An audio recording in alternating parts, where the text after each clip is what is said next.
So our most important challenges probably that we really have to overcome, it's finding ourselves first and foremost, who we truly are.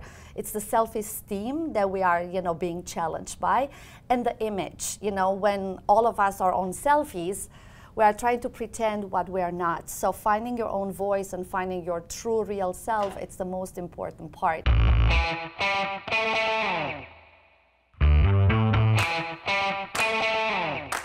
Hey, Dr. Bill here with another amazing Meet the Mentor. I'm really excited because this mentor has been at LEAP 4 times? Mm-hmm. Four Absolutely. times. And she knows the program, she knows what we do, and she volunteered to come and share her story with you guys, and it's a really cool one. So let me give you a little background on Ada. She is an awarded educator, freelance journalist, motivational speaker, and author of the critically acclaimed Amazon bestseller, Out of the Transylvania Night. And it's not about vampires, you guys, right? Correct. It's basically a memoir dealing with her life in Romania during the communist regime. She's also president and founder of See Beyond, which she'll tell you about, Live, Love, and Inspire, a company focusing on adolescents' challenges in the 21st century. She's a doctor, she's an author, she's a publisher, she's a lot of different things. She wears a lot of different hats. Thank you so much for coming to us today. Thank you so much, Bill. Thank you for inviting me. First, let me just ask you, how did you end up in the U.S. from Transylvania? Wow, that's a great question, pretty much. So in '96, I applied for the Green Card Lottery, which is a lottery that was opened up to everybody in the world. And there were 12 million people who applied in '96 for '97, and 55,000 were chosen. So I was among those lucky ones. No, I think we were lucky because we All got of us you. were lucky, Okay. but thank you so much. But Yes. why did you want to leave your country in the first place? Well, when I was a senior in high school, I dodged bullets because it so happened that I was caught between crossfire during the Romanian Revolution. Okay, when she says she dodged bullets, she doesn't mean it like figuratively. She actually means Absolutely. she dodged bullets for her life. Yes. So when I was 18 years old, it so happened that the Romanian Revolution started. So we were overthrowing the communist regime in Romania. And then we were a very, very interesting country who shot actually the president on national television live. And we actually aired that, so that was, we overthrown the regime. I was caught in, crossfire when I was 18 years old.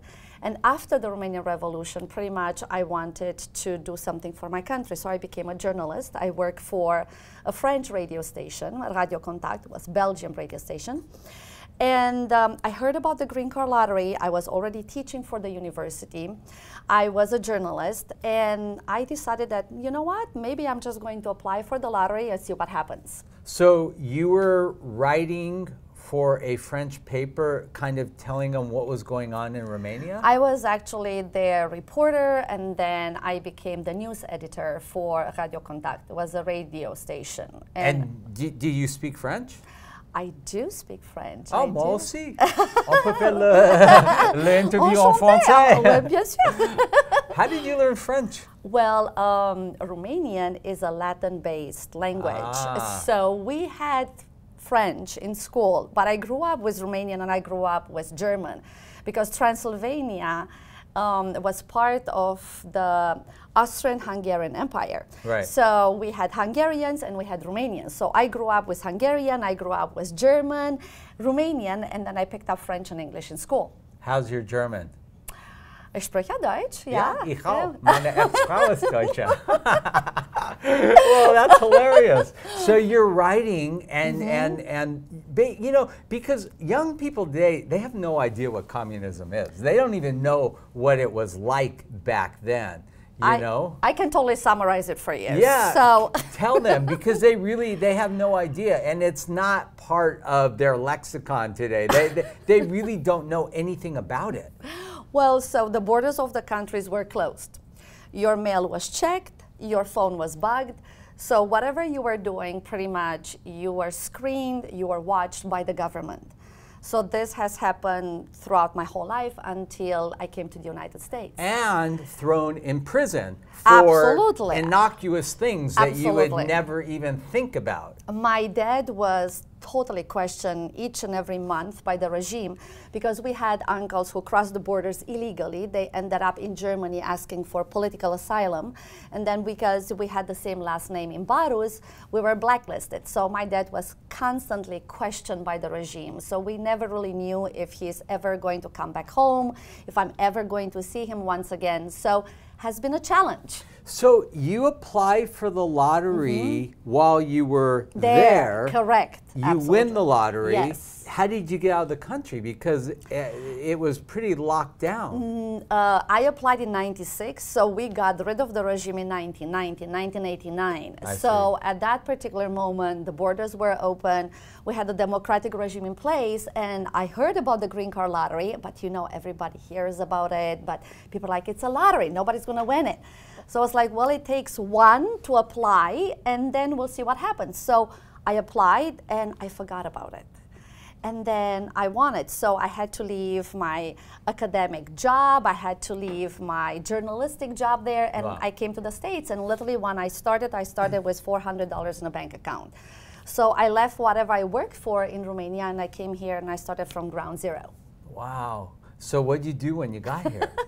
Well, it didn't really matter that I was teaching at the university over there. I thought, well, you know, by the time they are going to transfer my degrees here and, you know, equivalate them, I will just do whatever it's needed. So I started as a hostess at Intercontinental Hotel. Then I moved up and I became a concierge working for a Bel Air hotel. In the meantime, my bachelor in foreign languages, my master in American and British literature, my PhD in world humanities, they were transferred over. They were picked up by and equivalated by UCLA and UC Berkeley. So I started teaching college writing. Oh, wow. That's my major. And I was teaching for different colleges. And then it so happened then in 2008, I got a proposal to write a book. The proposal came from an agent. She said, you had a very interesting life. Let's do a memoir. And I said, oh, a memoir? I'm not that old. I know, right? You know, I'm not that old. I know. What do you mean a memoir? I Okay. know. And she was like, no, that's what we're going to do, because how many people in their, you know, teenager years are going to dodge bullets, and how many people survive that? And so they were like, let's do it. So we came up with the idea of writing a memoir. It's called Out of the Transylvania Night. And because Elie Wiesel was Jewish from Romania and he wrote the book Night, we tried to kind of like emulate. He was one of my, you know, spiritual mentors. So we had Out of the Transylvania Night, and the book became an Amazon bestseller, and it was also an entry for the Pulitzer Prize in 2011. Wow. And that was about my life. I know. So currently, are you still teaching? I am still teaching. I consider myself an educator. I think that the difference between education and schooling is huge. You know, Mark Twain said, I never let schooling interfere with my education. So I'm still teaching high school, I'm still teaching college. And then 2 years ago, I decided to start a new platform for teens. See Beyond. Exactly. Which is your real passion Exactly. now. Yes. So I came to Leap Foundation. It literally was right after we started See Beyond magazine. And I presented the concept of the magazine to your amazing participants. And it so happened that we had couple of students, and Victoria Clark. Yes, Victoria actually, she became our head editorialist for lifestyle, and she's also one of our brand ambassadors. So thank you, Leap, you know, for bringing Victoria and other students who are still writing for us, and they are living in Australia, in Perth. And I know that you have a big population that is coming and is joining Leap Foundation. Yes. So we still have people that are writing for us all the way from Australia. And so we started See Beyond magazine. It's for teens, young minds, and young at heart adults.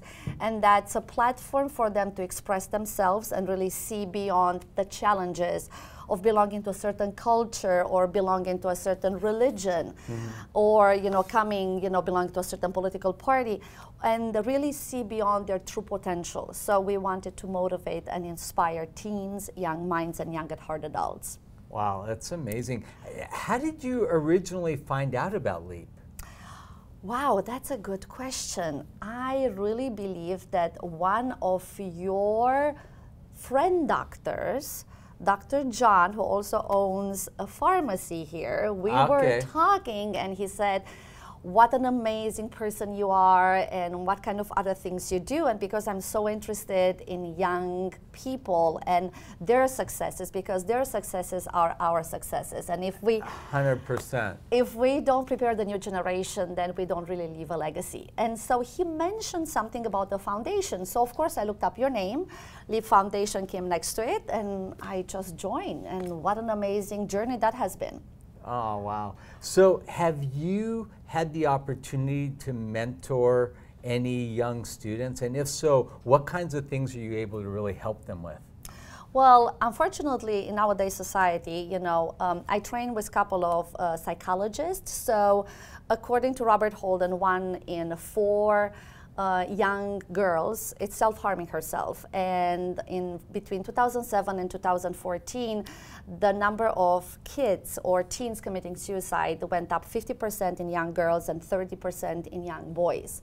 So when I started See Beyond, I realized that probably it's a huge demand of people being mentored to really, really see beyond whatever it's out there. Because we're dealing with the iPhone generation, iPhone, iPad, iTunes. It's all about I, but we don't really know who I is. So our most important challenges probably that we really have to overcome, it's finding ourselves first and foremost, who we truly are. It's the self-esteem that we are, you know, being challenged by, and the image. You know, when all of us are on selfies, we are trying to pretend what we are not. So finding your own voice and finding your true, real self, it's the most important part. So I've been mentoring students trying to really find their own voices, and always I ask them, who were you before everybody else has told you what to become? Go back in time, go back when you were a child. What did you really like? What were your passions? Before your mom told you which college to go to, and before your dad told you what kind of job you are going to embrace, who are you? What did you really like? So we're kind of like trying to go backwards in time using positive psychology to see exactly what they really truly liked and what they are meant to be and meant to become. That's amazing. You know, it's funny when people ask me, you know, what do you do? You know, I say, well, I'm a dentist, but, you know, I'm also, you know, an author. I mean, you wear like 10 hats, right? I mean, you're doing like so many different things. How do you like juggle your time and really stay focused and kind of get stuff done? I think that we all know the expression, if you want something to be done, give it to a busy person. So I really think that I manage my time very, very well. I mean, I wake up at 5 o'clock in the morning, I try to go to the gym, I'm teaching, and when you're passionate about what you're doing, you're always going to find time. When people say, I saw your message, but I didn't have time, I'm like, well, that means that I'm not your priority. Because if you really want something, you know, you'll have the right time to respond, to do it. And if you don't want to do it, you'll find excuses. So I have always time for whatever I want to do. That's amazing. So with everything going on, I know that in your mind, the wheels are turning and there's like the new projects on the horizon. Yes. Maybe you can share those with us and tell us what's coming down the pipeline. Absolutely. So See Beyond Magazine is the platform, you know, for young teens to express themselves in writing. But our next step is See Beyond Talks. It's kind of like a TED Talks format, and we are going to launch that this June. So obviously, anybody from Leap, it's more than welcome to come and present. It's going to be like a 13 minutes format. And you know, this year we are going to focus on self-esteem, image, and healthy living. So because I think those 3 items are very, very important. So of course, Victoria, who is our lifestyle editorialist, is going to be in charge. So you're looking for teenage speakers to come and share. So if people have, you know, something prepared or want to prepare something, how do they get in touch with you? Well, cbeyondmag.com or cbeyondmagazine@gmail. And it's CSEE Beyond. Exactly, cbeyondmag.com. Absolutely. And if they want to contact you directly, is that the best way also? That's the best way, or my personal email, which is Aura, A-U-R-A, Imbarus, I-M-B-A-R-U-S, Aura Imbarus at yahoo.com. Great, and Charlie can put that on the screen. Absolutely, when we do this. Thank you so much. And we're going to see you at LEAP again this year? Absolutely, I'm going to be here. How would I miss it? It would be my 5th time, and you guys, you are celebrating your 11th year. Am I right? We are. Well, congratulations! What an amazing program, you know, for these young people, and you know, and what thank a mentor you for your support. are. You know, the mentors really add the magic to LEAP. It's the thing that every kid says is their favorite part of the program. And having that interaction and really being face-to-face with kids and being able to talk to them and have them ask questions, that makes this whole thing so great. And thank you for giving back. Oh, thank you. You're the best. Oh, you're such a sweetheart. Thank you. All right. Well, thank you. Dr. Bill, over and out.